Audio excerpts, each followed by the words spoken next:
देखो हिंदी में हम लोग जो है आज पढ़ने वाले हैं अनेक शब्दों के लिए एक शब्द। ठीक है, जो आपका वोकेबलरी पोर्शन चल रहा है या हम ये कह सकते हैं, ठीक है, शब्द भेद जो चल रहे हैं, उन शब्द भेद में हम आपको पर्यायवाची पढ़ा चुके हैं, विलोम शब्द पढ़ा चुके हैं, तत्सम तद्भव पढ़ा चुके हैं। अब यहाँ पर हम लोग जो देखेंगे वो देखेंगे अनेक शब्दों के लिए एक शब्द। ठीक है, मतलब एक बड़ा सेंटेंस जैसा दिया गया होगा, उसको एक शब्द में हम लोग क्या कहते हैं, उसके लिए बहुत सारे यहाँ पे शब्द दिए गए हैं। ठीक है, तो आपकी जो लूसेंट बुक है उसी से ये सारे लिए गए हैं। तो यहाँ पर एक एक करके हम इनका मतलब जानेंगे और समझेंगे। तो आप लोग अगर अपना कॉपी बना रहे हैं तो अपना क्या है, इस तरीके से लिखेंगे और इसका मतलब इधर बताएंगे तो वो अपना नोट करते चले जाएंगे। ठीक है, ठीक, बात समझ पा रहे हैं कि नहीं। ये एक शब्द हमने लिख दिया है और उसके लिए अनेक शब्द जो हैं, उसके लिए एक शब्द वो आपको इधर लिखना होगा। ठीक है, क्लियर। तो सबसे पहले देखो यहाँ पे जो आपको अनेक शब्दों के लिए एक शब्द दिया गया है, आकल्पनी। पहला जो है ये है आकल्पनी। नाम में लिखा हुआ है आकल्पनी। आ मतलब नहीं, कल्पनी मतलब कल्पना। तो जिसकी कल्पना ना की जा सके वो कहलाता है आकल्पनी। नाम में लिखा हुआ आकल्पनी। आकल्पनी का मतलब जिसकी कल्पना ना की जा सके। तो जैसे हमने ये बोला आकल्पनी, तो ऐसे आप इधर अपना जो कॉपी होगी, ठीक है, इधर लिखना जिसकी कल्पना ना की जा सके। ठीक है, ऐसे आप लिखेंगे। क्लियर। ऐसे आप रिकॉल करेंगे, धीरे धीरे सारी चीज़ें याद हो जाएंगी। आपकी बुक में तो दिया ही है, अगर आपके पास बुक है तब तो और अच्छी बात है, तो फिर आपको लिखने की भी जरूर आवश्यकता नहीं है। लेकिन अगर आप नोट्स बना रहे हैं तो आप ऐसे करते चलिए। ठीक है, क्लियर। तो आकल्पनी का मतलब आप समझ गए, जिसकी कल्पना ना की जा सके वो क्या कहलाएगा, आकल्पनी। ठीक है, क्या कहलाएगा, आकल्पनी। दूसरा देखो यहाँ पे लिखा हुआ है आकथनी। आकथनी, ठीक है, आ मतलब नहीं, कथनी मतलब कथन। ठीक है, तो आकथनी। आकथनी मतलब इसमें दिया है जो कहा ना जा सके। जो कहा ना जा सके उसे उसे क्या कहेंगे, आकथनी। आकथनी, जो कहा ना जा सके, जो ना कहा जा सके वो क्या कहलाएगा, आकथनी। जो ना कहा जा सके वे शब्द क्या कहलाएंगे, आकथनी। अंकुश। अंकुश क्या होता है, जो हाथी होता है, हाथी। हाथी अगर चल रहा है, उसकी दिशा को उसे रोकना है, चलाना है, तो हाथी के ऊपर चलाने के लिए उसके ऊपर अंकुश लगाया जाता है। एक लोहे का, ठीक है, होता है, वो उसको चुभा दिया जाता है, तो उसी हिसाब से हाथी की गति को कम ज़्यादा किया जाता है। ठीक है, या चलता है उसी हिसाब से, तो ये कहलाता है अंकुश। क्या कहलाता है, अंकुश। बात समझ पाए। तो अंकुश क्या है, हाथी को हाँकने वाला लोहे का जो हुक होता है, हाथी को हाँकने वाला लोहे का हुक। ठीक है, हाथी को हाँकने वाला लोहे का हुक क्या कहलाता है, अंकुश। हाथी को हाँकने वाला जो लोहे का होता है क्या कहलाता है, अंकुश। चौथा नंबर देखो दिया है, चौथा क्या दिया है, आखाद्य। आखाद्य। आखाद्य मतलब जो आ मतलब नहीं, खाद्य मतलब खाने योग्य, जो खाने योग्य नहीं है वो क्या कहलाएगी, आखाद्य। जो खाने योग्य नहीं है वो क्या कहलाएगी, आखाद्य। जो खाने योग्य नहीं है वो क्या कहलाएगी, आखाद्य। ठीक है, या जो खाया ना जा सके, आखाद्य। ठीक है, आगे देखो अग्रज। पांचवा नंबर क्या दिया है, अग्रज। अग्रज। अग्रज मतलब अग्र, जो आगे आया हुआ है। अग्र। अग्र मतलब जो आगे, जा मतलब जन्मा। अग्र मतलब आगे, जा मतलब जन्मा। जो आगे जन्मा है वो क्या कहलाएगा, अग्रज। जो आगे जन्मा है वो क्या कहलाएगा, अग्रज। जो आगे जन्मा है वो क्या कहलाएगा, अग्रज। तो अपना इधर लिखते चलेंगे। ठीक है, जो आगे जन्मा है वो अग्रज कहलाएगा। जो आगे जन्मा है वो क्या कहलाएगा, अग्रज। अग्र सोची, तो नहीं, अग्र मतलब आगे, सोची मतलब सोचने वाला। जो आगे की सोच ले, ठीक है, जो आगे की सोचे वही क्या कहलाएगा, अग्र सोची। जो आगे की सोचे वो क्या कहलाएगा, अग्र सोची। जो आगे की सोचे वो क्या कहलाएगा, अग्र सोची। ठीक है, आगे की जो सोचे वो क्या कहलाएगा, अग्र सोची। आगे की जो सोचे वो क्या कहलाएगा, अग्र सोची। ठीक है, आगे देखो अग्रणी। अग्रणी तो याद ही रहेगा, अग्रणी। अग्रणी जो सबके आगे रहता हो, सबसे आगे रहता हो, या सबके आगे रहता है वो क्या कहलाएगा, अग्रणी। क्या कहलाएगा, अग्रणी। जो सबके आगे रहता है वो क्या कहलाएगा, अग्रणी। ठीक है, यहाँ तक समझ पाए। आठवां नंबर है अगोचर। अगोचर के तीन मतलब होते हैं एक तरीके से। अगोचर के कितने मतलब होते हैं, तीन। अगोचर के तीन मतलब होते हैं। तो अगोचर का पहला मतलब जो है वो होता है जिसका ज्ञान इंद्रियों के द्वारा ना हो। ठीक है, पहला मतलब है जिसका ज्ञान इंद्रियों के द्वारा ना हो। जिसका ज्ञान इंद्रियों के द्वारा ना हो वो क्या कहलाएगा, अगोचर। ठीक है, जिसका ज्ञान इंद्रियों के द्वारा ना हो वो क्या कहलाएगा, अगोचर। जो नेत्रों से ना दिखाई दे, अगोचर। जो इंद्रियों से परे हो, अगोचर। देखिए पहले ध्यान समझिए, इंद्रियां क्या होती हैं? ऐसे आँख, नाक, कान, ये सब क्या है? इंद्रियां। ठीक है, ये क्या है? इंद्रियां। तो जो इंद्रियों से परे हो, हमारी जो जितनी इंद्रियां हैं इनसे जो दूर हो, जैसे आँखों के द्वारा हम चीज़ों को देख लेते हैं, ठीक है, कोई आवाज़ हो तो अपनी इंद्री के द्वारा यानी कान के द्वारा सुन लेते हैं, ठीक है, ऐसा तो होता है। किसी चीज़ को अगर सूंघना है तो नाक के द्वारा हम महक को सूंघ लेते हैं, सुगंध ले लेते हैं। स्वाद लेना है तो जीभ आपकी आ जाती है। तो मेन रूप से जो है इंद्रियां हमारी काम करती हैं इन सभी चीज़ों में। देखने के लिए, किसी चीज़ को देखने के लिए इंद्री काम करती है, सुनने के लिए इंद्री काम करती है, किसी चीज़ का स्वाद जानने के लिए इंद्री काम करती है, महक सूंघने के लिए इंद्री काम करती है। तो जो इंद्रियों से दूर हो, ठीक है, इंद्रियों की पहुंच से जो दूर हो वही कहलाता है अगोचर। क्या कहलाता है? अगोचर। तो इंद्रियों से जो परे हो, अर्थ एक ही है लेकिन मतलब अलग तरीके से लिख दिया है।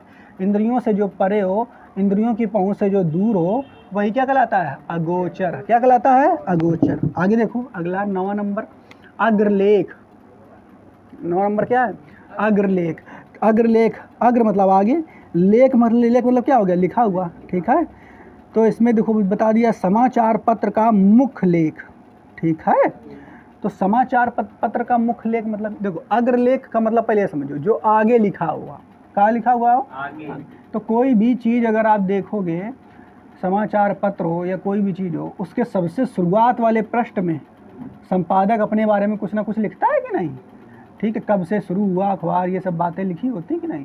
तो वही क्या कहलाता है? अग्रलेख। किताब में देखो तब भी आगे की ओर, किताब के आगे के पन्ने की ओर अग्रलेख लिखा होता है। उसमें सब किताब के बारे में बताया जाता है, लेखक अपने बारे में बताता है, तो वो क्या कहलाता है? अग्रलेख। ठीक है, समाचार पत्रों में जो मुख्य लेख लिखा है वो क्या होता है? अग्रलेख। क्या कहलाता है? अग्रलेख। आई मेरी बात समझ में कि नहीं?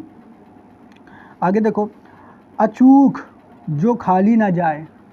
अचूक, अचूक मतलब जो खाली ना जाए, जो चूके ना। अचूक मतलब जो चूका नहीं।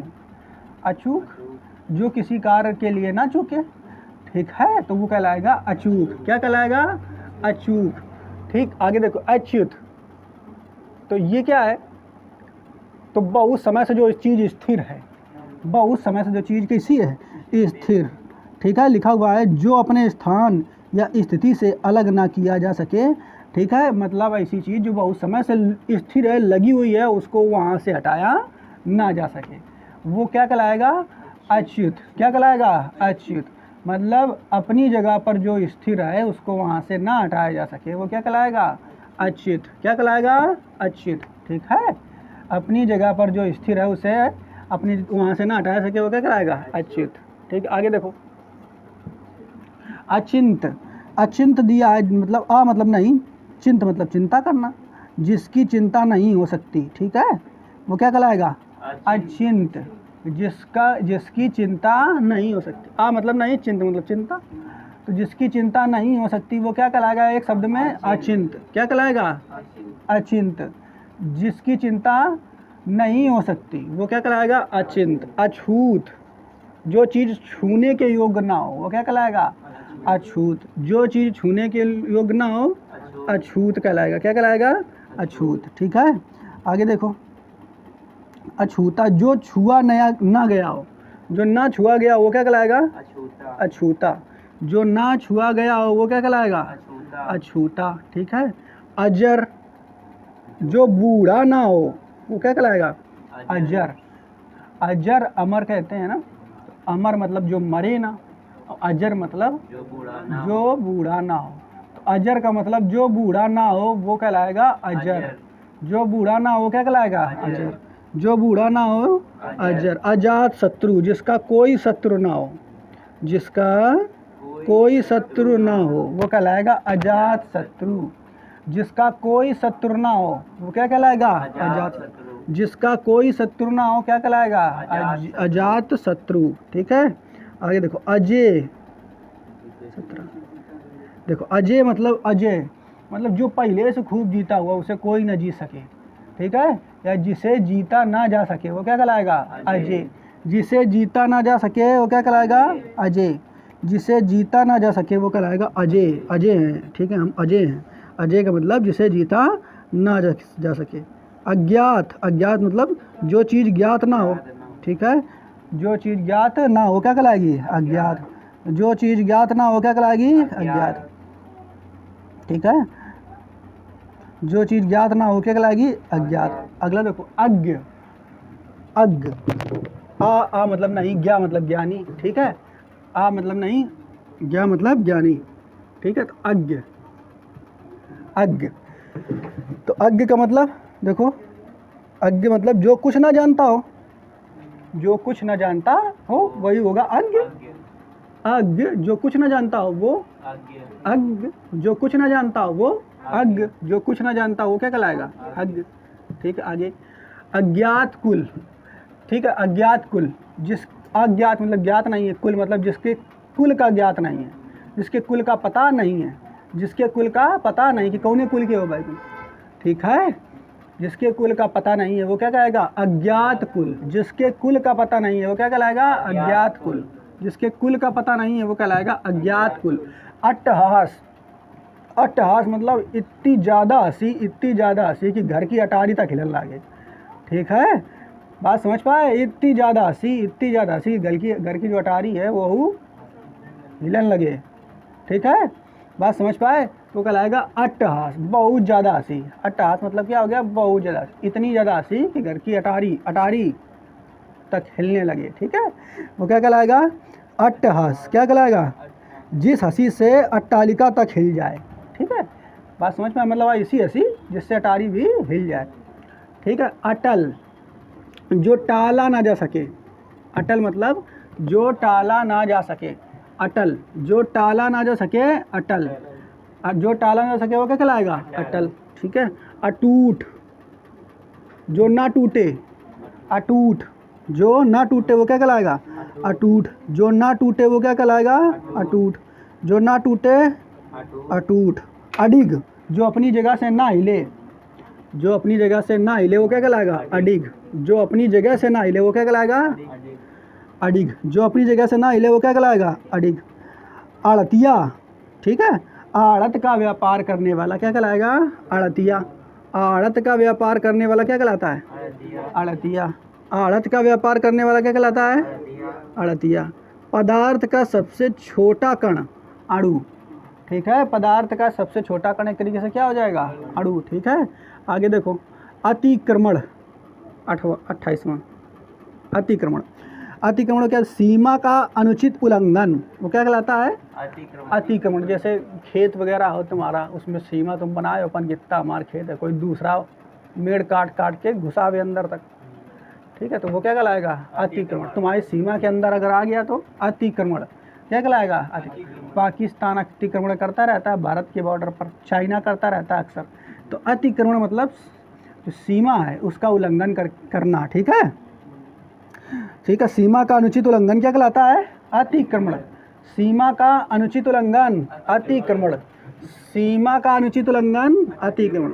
29 नंबर आतिथि, आतिथि, आ मतलब नहीं, तिथि मतलब तिथि, ठीक है, तिथि मतलब तिथि या दिन, मतलब जिनके आने का कोई दिन फिक्स नहीं है, आतिथि कहलाएंगे। क्या कहलाएंगे?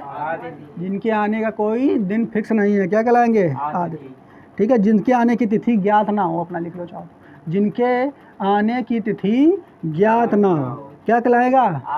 आतिथि। आतिथि यानी मेहमान, ठीक है। 30वां अंता कथा, अंता कथा यानी कथा के अंदर कथा, कथा के अंदर वाली जो कथा होगी वो कहलाती है अंता कथा। कथा के अंदर वाली कथा क्या कहलाती है? अंता कथा। कथा के अंदर वाली कथा अंता कथा क्या कहलाती है? अंता कथा। आगे देखो अंतर्यामी, अंतर्यामी, अंतर्यामी सब लोग जानते हो, सब कुछ जो जानता हो, ठीक है, अंतर्यामी। इसमें क्या दे दिया देखो, अंतर्यामी जो सबके मन की जानता हो, जो सबके मन की जानता हो वो क्या होगा? अंतर्यामी, ठीक है। जो सबके मन की जानता हो क्या कहलाएगा? अंतर्यामी। जो सबके मन की जानता हो क्या कहलाएगा? अंतर्यामी। अतिवृष्टि, बहुत अधिक वर्षा, अतिवृष्टि क्या होती है? बहुत अधिक वर्षा के लिए हम लोग शब्द प्रयोग करते हैं अतिवृष्टि। बहुत अधिक वर्षा के लिए कौन शब्द? अतिवृष्टि। बहुत, अतिवृष्टि मतलब बहुत अधिक वर्षा। अतिशयोक्ति, ठीक है, अतिशयोक्ति।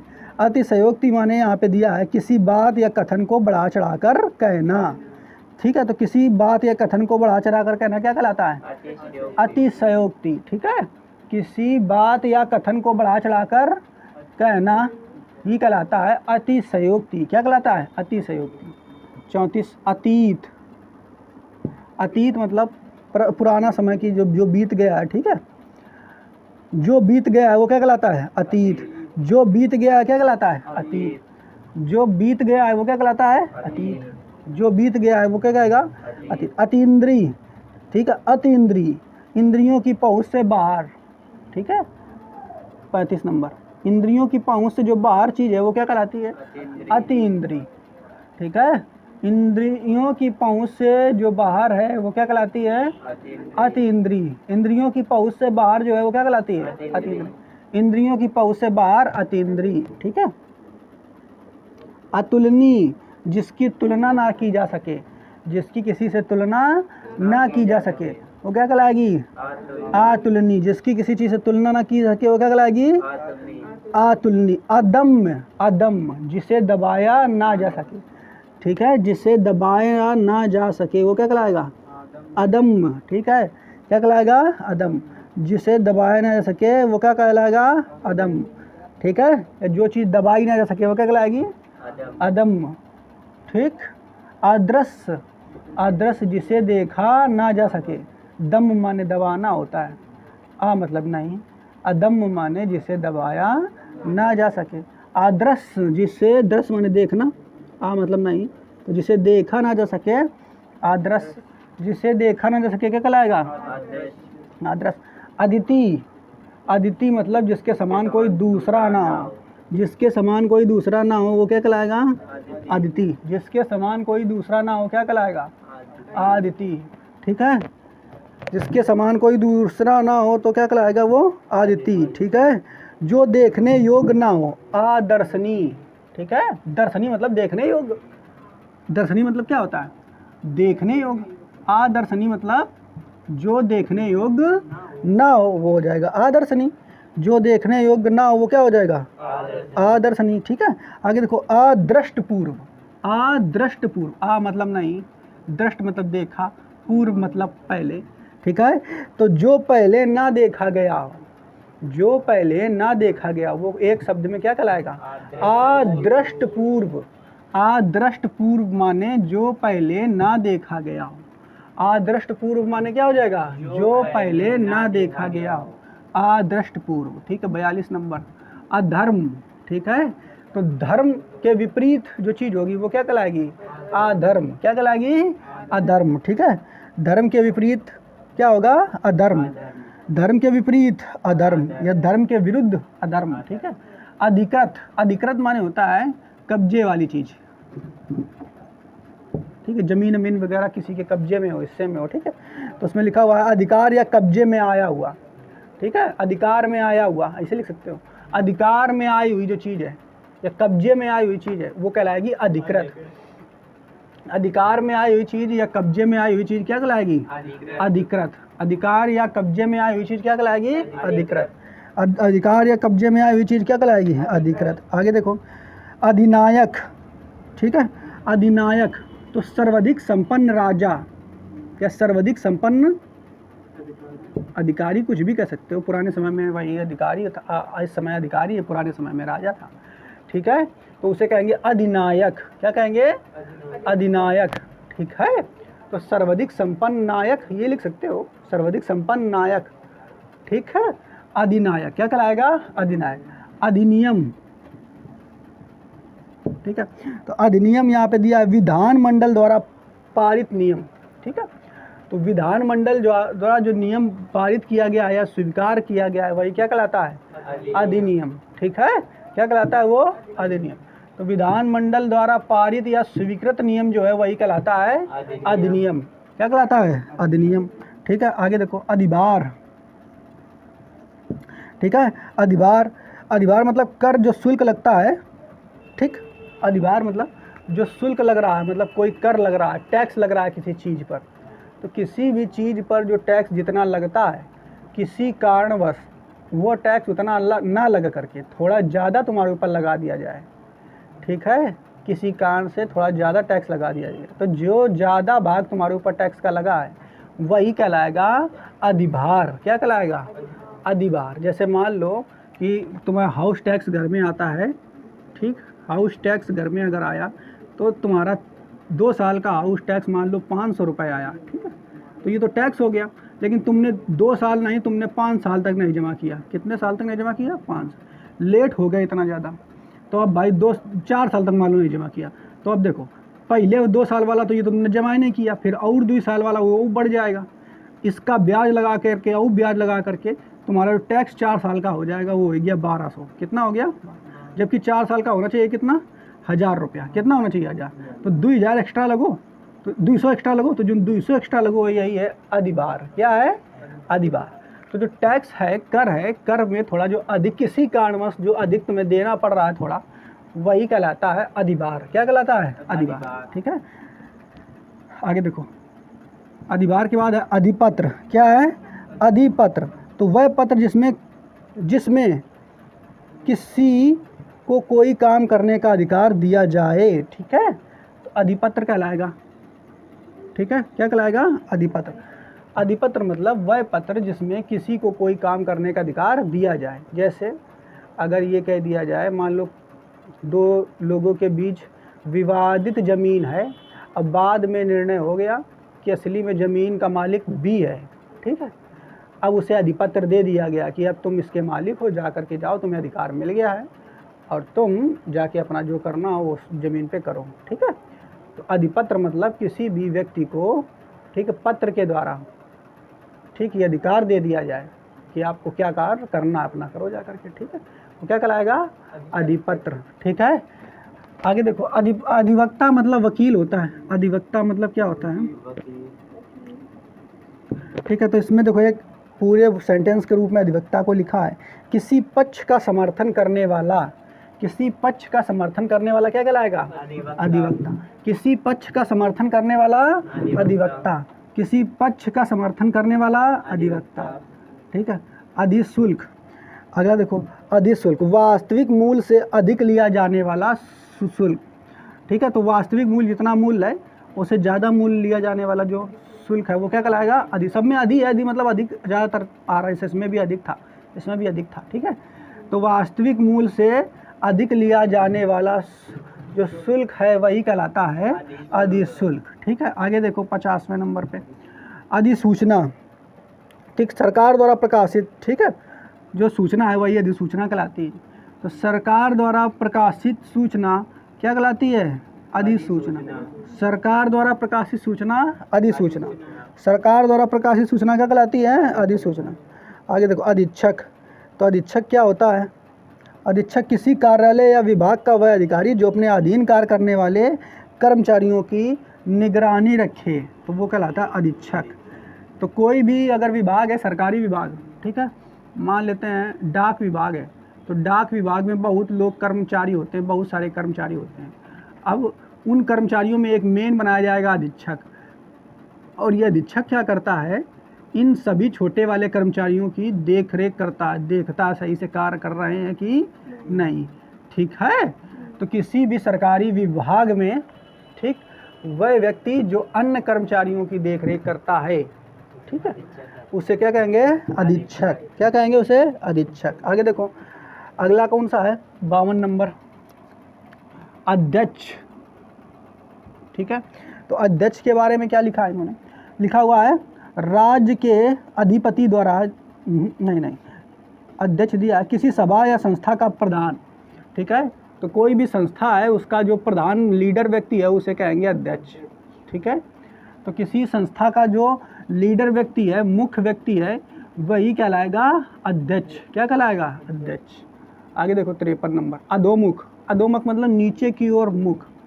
अधोमुख मतलब नीचे की ओर मुख। मुख मतलब क्या हो गया? नीचे की ओर मुख। 53-54 नंबर में दिया अध्यादेश। अध्यादेश वह आदेश होता है जिसमें राष्ट्रपति या फिर जो बड़े पद पर इन व्यक्ति हैं, इनको हटाने के लिए आदेश दिया जाता है। ठीक है, बात समझ पाए? क्या कहलाएगा वो? अध्यादेश। क्लियर? आगे देखो, अगला जो है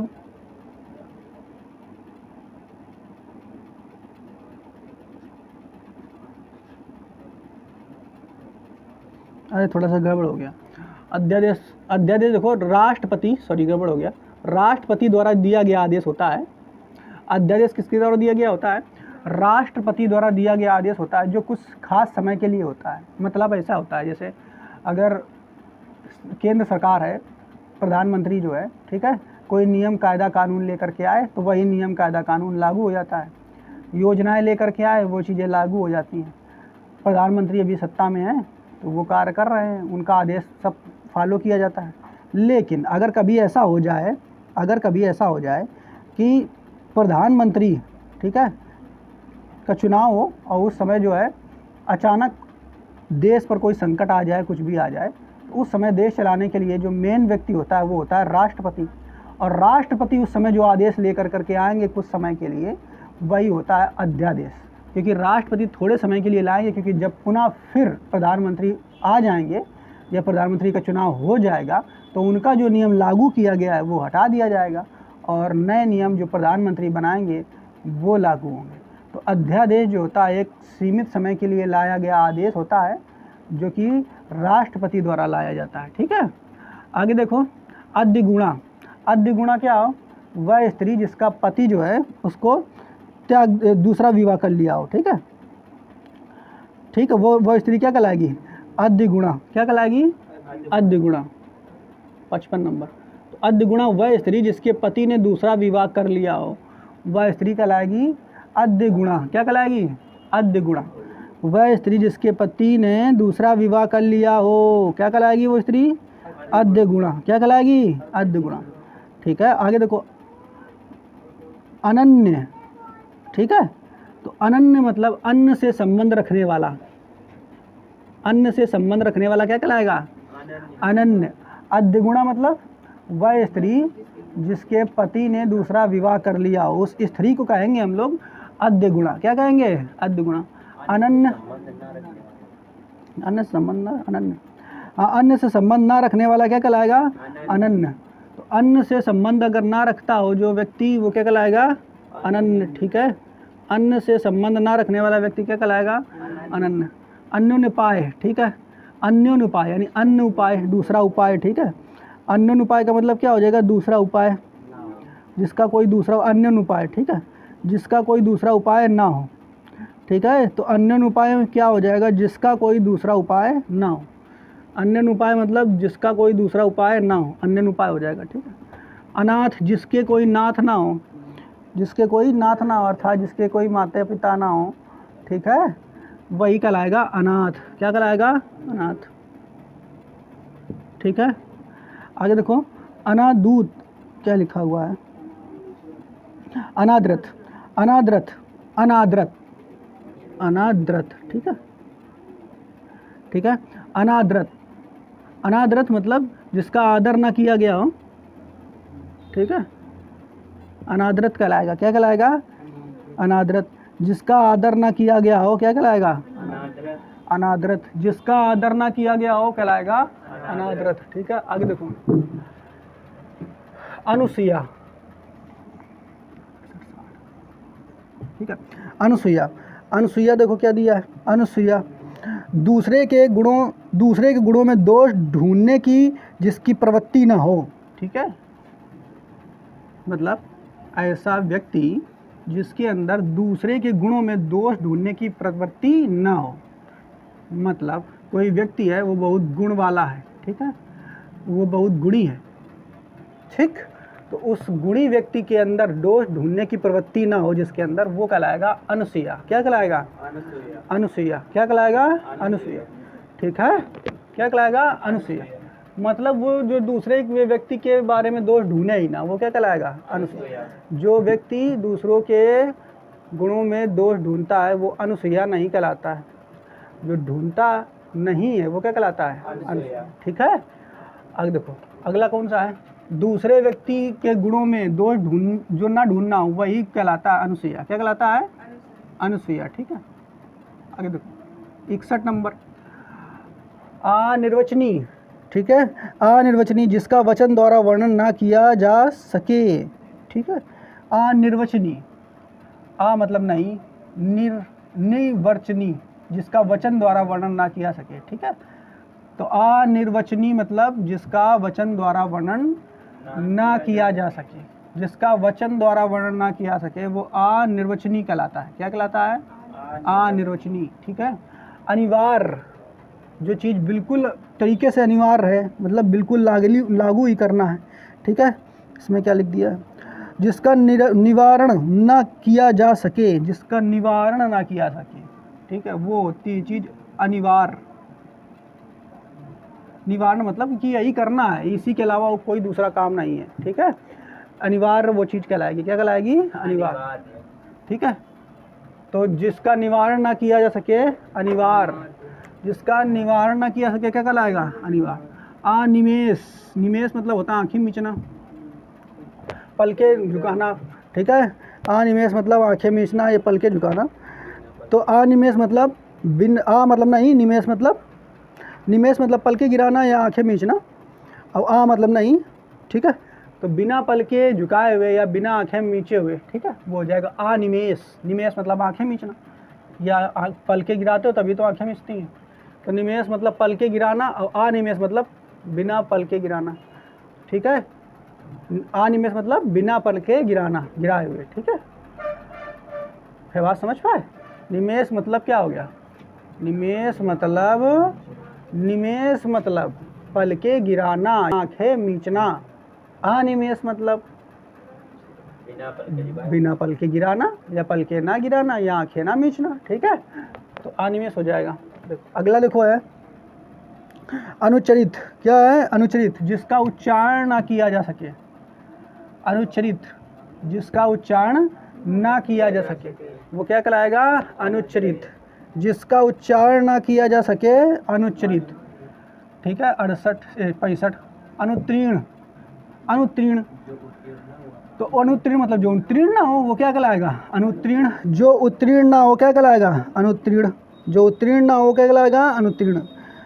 अनुदान, अनुदान मतलब सहायता करना किसी कार्य के लिए, किसी कार्य के लिए सहायता करने में दी जाने वाली राशि, ठीक है, या किसी कार्य में सहायता के दौरान प्रदान की गई राशि, चंदा जिसे कहते हैं, ठीक है, वही अनुदान है ये। तो किसी कार्य में सहायता के लिए दी गई राशि क्या कहलाती है? अनुदान। अनुदान क्या कहलाती है बच्चा? अनुदान, ठीक। आगे देखो अनुपम, ठीक है। अनुपम मतलब जिसकी उपमा ना दी जा सके, जिसकी उपमा ना दी जा सके वो क्या कहलाएगा? अनुपम। जिसकी उपमा ना की जा सके क्या कहलाएगा? अनुपम। जिसकी उपमा ना दी जा सके वो क्या कहलाएगा? अनुपम। अनुभूत, ठीक है। अनुभूत देखो क्या है? अनुभूत में दिया है जिसका अनुभव किया गया हो, ठीक है। जिसका अनुभव किया गया हो क्या कहलाता है? अनुभूत। जिसका अनुभव किया गया हो, किसी कार्य का अगर आप अनुभव किए हैं तो वो क्या कहलाएगा? अनुभूत, ठीक है। किसी कार्य का अगर आप अनुभव किए हैं तो क्या कहलाएगा? अनुभूत। अनुभूत। आगे देखो 69 अनुमोदन। अनुमोदन यहाँ पे क्या दिया है? किसी मत या प्रस्ताव का समर्थन करने की क्रिया, ठीक है। तो देखो अनुमोदन का मतलब कोई भी अगर बात है तो उस बात का अगर आप समर्थन कर रहे हैं तो ये जो क्रिया है करने की यही कहलाती है अनुमोदन। क्या कहलाती है? अनुमोदन। अनुमोदन मतलब कोई व्यक्ति है, दो व्यक्ति हैं या घर में कोई बात हो गई, ठीक है। अब दो पक्ष हैं, एक लोग उस बात को मान रहे हैं, दूसरे लोग उस व्यक्ति की बात को नहीं मान रहे हैं, ठीक है।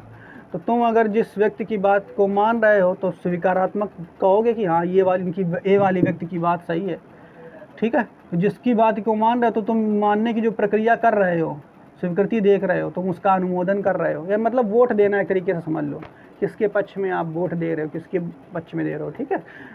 तो स्वीकार करने की किसी भी मत या प्रस्ताव को स्वीकार करने की जो क्रिया है वही कहलाती है अनुमोदन।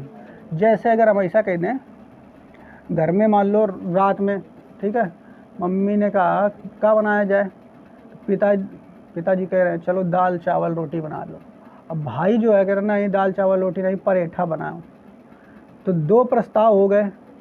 अब तुम घर में हो 5 लोग, ठीक है, तो 2 प्रस्ताव हो गए। अब 2 प्रस्तावों में तुम किसका अनुमोदन करते हो, किस प्रस्ताव का पक्ष लेते हो, ठीक है। तो जिसका प्रस्ताव लोग कि जिसकी तरफ से तुम कहोगे कि हाँ दाल चावल वाला रोटी वाला सही है, यही बनवाओ, तो तुम अनुमोदन किधर कर रहे हो, उस तरफ कर रहे हो, ठीक है, क्लियर। तो अनुमोदन मतलब किसी प्रस्ताव का पक्ष रखना, ठीक है, या रखने की क्रिया जो है वही कहलाती है अनुमोदन। क्या कहलाती है। अगला देखो अनुयायी। अनुयायी मतलब होता है, अनुयायी मतलब किसी कोई व्यक्ति है उसके सिद्धांतों के पीछे पीछे चलना या किसी व्यक्ति के सिद्धांतों को मानना, ठीक है, किसी व्यक्ति के सिद्धांतों को मानना। वही दूसरा व्यक्ति जो मान रहा है वो कहलाएगा अनुयायी। क्या कहलाएगा, अनुयायी, ठीक है, क्लियर। आगे देखो अनुवाद। अनुवाद मतलब ये तो जानते हो, अनुवाद सब लोग। अनुवाद मतलब एक भाषा में अगर कोई चीज़ लिखी गई है उसको दूसरे भाषा में रूपांतरित करना, तो वही चीज़ कहलाएगी अनुवाद। क्या कहलाएगी, अनुवाद, ठीक है। तो एक भाषा में जो चीज़ लिखी गई है उसको दूसरे भाषा में रूपांतरित करना, ये क्या कहलाता है, अनुवाद, ठीक है। आगे देखो अनुश्रुति। अनुश्रुति, अनुश्रुति मतलब परंपरा से चली हुई बात, ठीक है, ठीक है। तो कोई परंपरा से जो चली हुई बात आ रही है, कोई कला आ रही है, वो सब अनुश्रुति मतलब सुन सुन के लोग यहाँ तक लेकर के आ गए हैं, ठीक है। तो परंपरा से चली आई कोई बात हो गई, कोई कला हो गई, ठीक है, वो क्या कहलाती है, अनुश्रुति। क्या कहलाती है, अनुश्रुति, ठीक है। अनुश्रुति मतलब परंपरा में जो चली आ रही बात, कोई कला, कोई काबिलियत, कुछ भी हो सकता है, तो वो सब की सब अनुश्रुति कहलाता है। क्या कहलाता है, अनुश्रुति, ठीक है। आगे देखो अनमनस्क। अनमनस्क, ठीक है, अनमनस्क। अनमनस्क दिया, अनमनस्क। अनमनस्क मतलब जिसका मन किसी दूसरे की ओर हो, ठीक है, अनमनस्क, जिसका मन किसी दूसरे की ओर हो वो कहलाएगा अनमनस्क। जिसका मन किसी दूसरे की ओर हो वो क्या कहलाएगा, अनमनस्क। जिसका मन किसी दूसरे की ओर हो क्या कहलाएगा, अनमनस्क। जिसका मन किसी दूसरे की ओर हो क्या कहलाएगा, अनमनस्क, ठीक है। अनिकेत। निकेत माने घर होता है। अनिकेत मतलब जिसका कोई घर ना हो, वो अनिकेत। क्या कहलाएगा, अनिकेत। अनिकेत, जिसका कोई घर ना हो क्या कहलाएगा, अनिकेत। जिसका कोई घर ना हो क्या कहलाएगा, अनिकेत, ठीक है। अपकर्ष, नीचे की ओर लाना या खींचना क्या कहलाता है, अपकर्ष। नीचे की ओर लाना या खींचना क्या कहलाता है, अपकर्ष। नीचे की ओर लाना या खींचना, अपकर्ष। अपठित, ठीक है, अपठित। अपठित जो पहले पढ़ा हुआ ना हो, जो पहले पढ़ा हुआ ना हो वो क्या कहलाएगा, अपठित। जो पहले पढ़ा हुआ ना हो वो क्या कहलाएगा, अपठित। अपराह्न, ठीक है। अपराह्न किसको कहते हैं, दोपहर का जो समय होता है वही कहलाता है अपराह्न, ठीक है। दोपहर के बाद वाला जो समय जो होता है वही कहलाता है अपराह्न, ठीक। तो 12 बजे के बाद वाला जो समय होता है वही क्या कहलाता है, अपराह्न। क्या कहलाता है, अपराह्न, ठीक है। अपकर्ष, नीचे की ओर ढकेलना। अपकर्ष क्या होता है, नीचे की ओर ढकेलना। अनुश्रुति, अनुश्रुति पुराने समय से जो चली आ रही परंपरा या उसकी बात, ठीक है। अनुभूत, अनुभूत, अनुभूत जिसका अनुभव किया गया हो वो क्या कहलाता है, अनुभूत, ठीक है।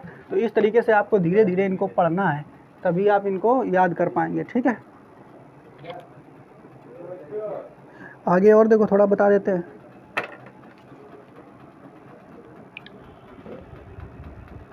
चालीस मिनट का हो गया भाई साहब।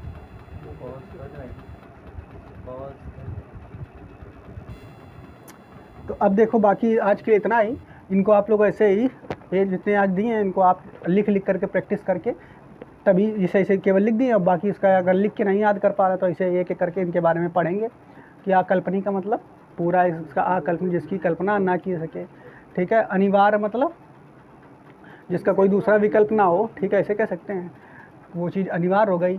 निमेष मतलब होता है आँख मीचना, ठीक है, पलकें झुकाना।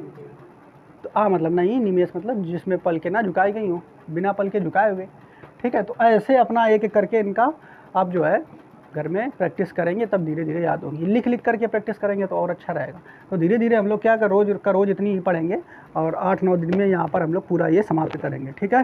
तो आज के लिए इतना ही, बाकी हम लोग फिर कल पढ़ेंगे।